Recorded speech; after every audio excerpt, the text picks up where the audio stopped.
La pobrecita solo se quedó con la cabaña vieja. Chismeaban en redes los familiares de mi ex esposo. Nosotros tenemos los verdaderos bienes. Lo que no sabían era que esa cabaña vieja estaba en un terreno de 500 acres con nuevos yacimientos de petróleo valorados en $18 millones.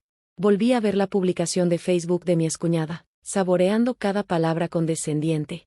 Me da tanta lástima por Natalie. 7 años de matrimonio y lo único que recibió fue esa cabaña caída que nadie visita. Mientras tanto, Brad se quedó con la casa, las inversiones y el yate. Pero supongo que eso pasa cuando no aportas económicamente a un matrimonio. Te Brad ella firmó los papeles. Conócete tu valor. Los comentarios serán todavía mejores. La madre de Brad, Patricia, escribió, nunca entendió de negocios. Esa cabaña lleva perdiendo valor por décadas. Su hermano Mike agregó, Brad intentó ser justo. Hasta le ofreció $50,000 extra por otra cosa. Pero ella quiso esa choza sin valor. No se puede arreglar la estupidez. Hice capturas de todo y lo guardé en mi carpeta titulada Karma. Luego llamé a mi abogada. ¿Siguen hablando?, preguntó Jennifer, divertida. Ya pasaron 3 meses desde que se finalizó el divorcio.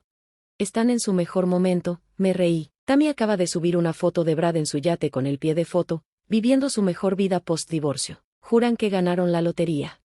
Bueno, técnicamente tú la ganaste, me recordó Jennifer. ¿Lista para hacer el anuncio? Todavía no. Que se diviertan un rato más.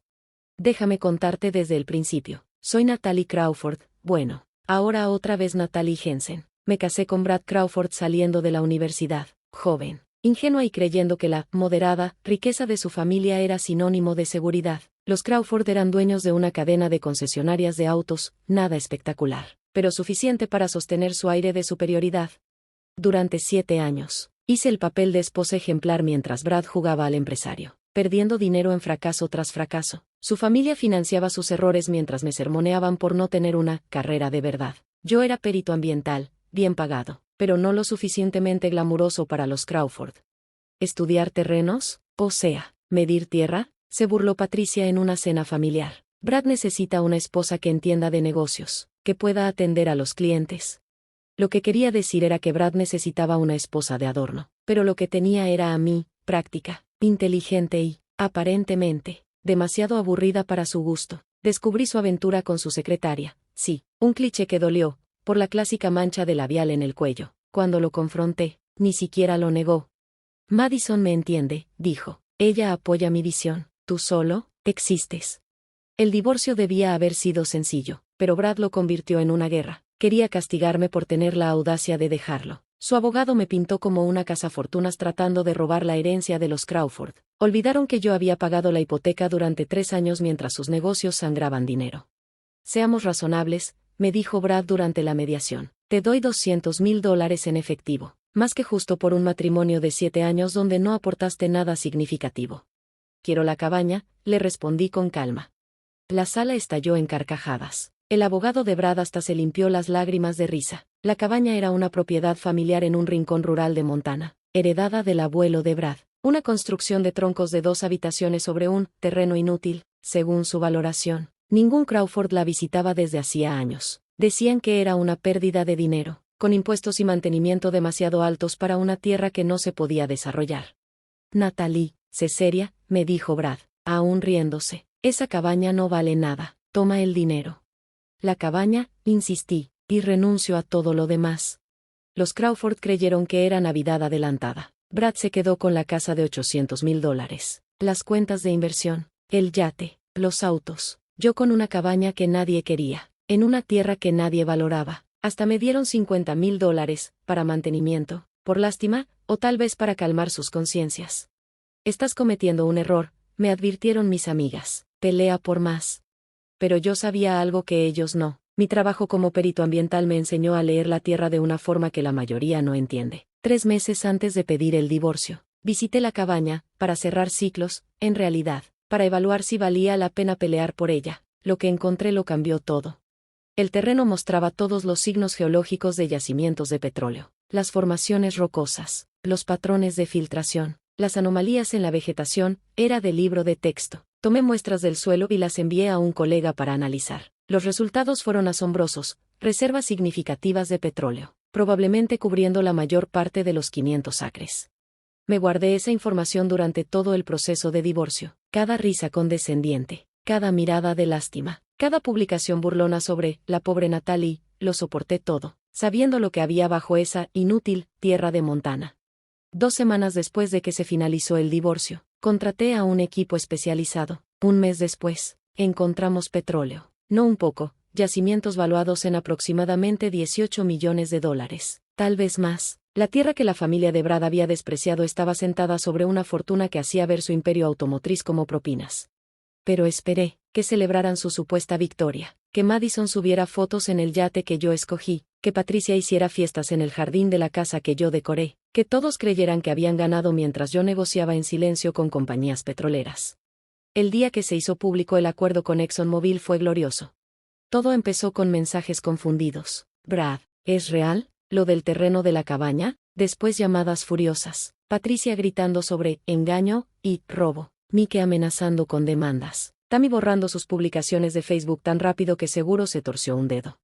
La noticia llegó a los medios locales. Divorciada descubre fortuna petrolera en el terreno sin valor de su exmarido. La historia se volvió viral. De repente, todos querían saber cómo un perito había dejado en ridículo a toda una familia de expertos en negocios.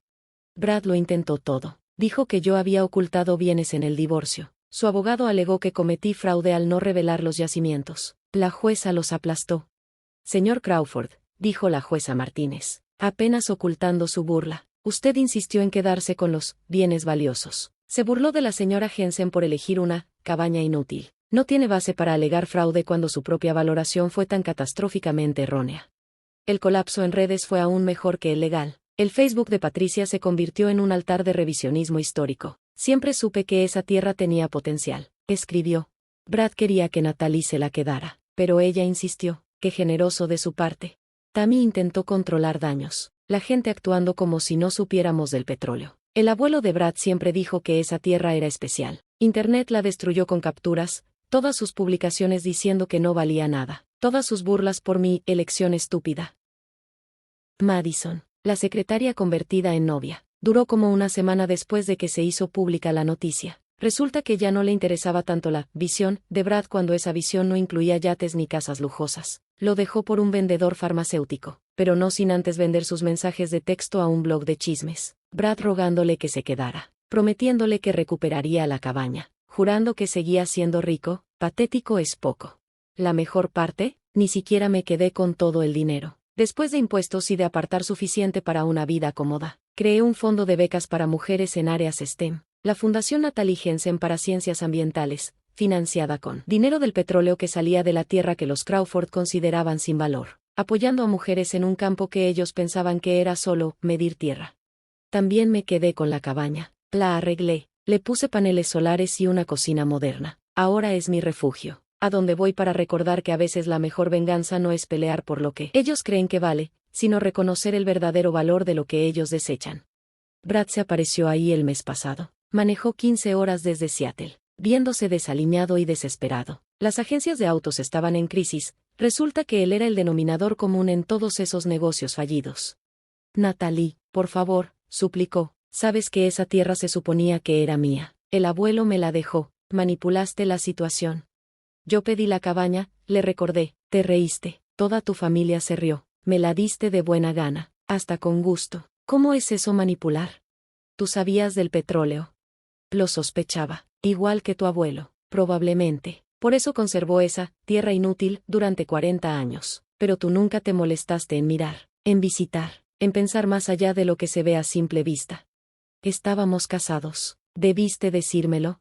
Estábamos divorciándonos, porque te acostabas con tu secretaria, ¿recuerdas? La que te dejó en cuanto ya no eras rico. Se desplomó, sentado en los escalones del porche, lo perdí todo. No, lo corregí. Lo tiraste todo. Hay una diferencia. No lo dejé quedarse. Algunos puentes, una vez quemados, deben quedarse en cenizas. Pero si le di una cosa, un libro de geología, marcado en el capítulo sobre lectura de formaciones del terreno. Para tu próxima esposa, le dije, a ver si le enseñas a ver el valor donde otros no. Los Crawford todavía publican cosas sobre mí de vez en cuando. La narrativa cambió de, pobre Natalie, a, siempre supimos que era astuta. Patricia dice que, le robé, el legado familiar. Mike insiste en que seguro tuve información privilegiada. Tammy simplemente bloquea a cualquiera que mencione la cabaña. Pero por cada publicación amarga de los Crawford, hay decenas de mujeres que han solicitado las becas de la fundación. Jóvenes científicas ambientales que ven mi historia como inspiración. Ellas entienden lo que los Crawford jamás comprendieron: el verdadero valor no siempre está a la vista.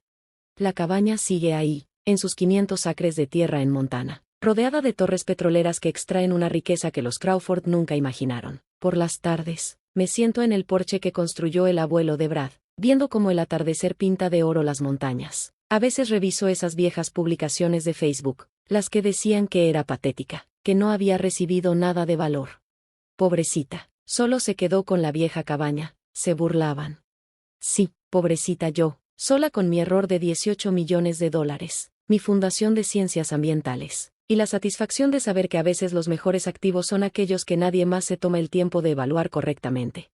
El abuelo de Brad dejó una nota en la cabaña, escondida en una lata de café que encontré durante las renovaciones: esta tierra guarda secretos más valiosos que el oro, espera a alguien lo suficientemente sabio como para mirar más allá. Él lo sabía, siempre lo supo, y de alguna manera, entre toda la arrogancia y las suposiciones de los Crawford, ese secreto esperó a alguien que se dedicaba a medir tierra para ganarse la vida, alguien que ellos creían que no valía nada. Resultó que los dos éramos tesoros ocultos. La tierra y yo nos reconocimos mutuamente, y ese reconocimiento valía más que todos los yates, casas y concesionarios del mundo. Los Crawford se quedaron con los activos que entendían, propiedades que se deprecian, negocios fallidos, cosas materiales que se pierden tan rápido como se ganan. Yo me quedé con el activo que no supieron valorar: potencial crudo, oculto, paciente, esperando a que alguien cavara un poco más profundo. Así que sí, ríete de mi acuerdo de divorcio, públicalo. Burla a la topógrafa que eligió una cabaña vieja en lugar de dinero en efectivo. Cada barril de petróleo que sale de esa tierra de Montana es prueba de que la última risa, la que resuena por generaciones y financia futuros, le pertenece a quien supo dónde mirar. Pobrecita, ¿solo se quedó con la vieja cabaña? Mejor acuerdo de todos.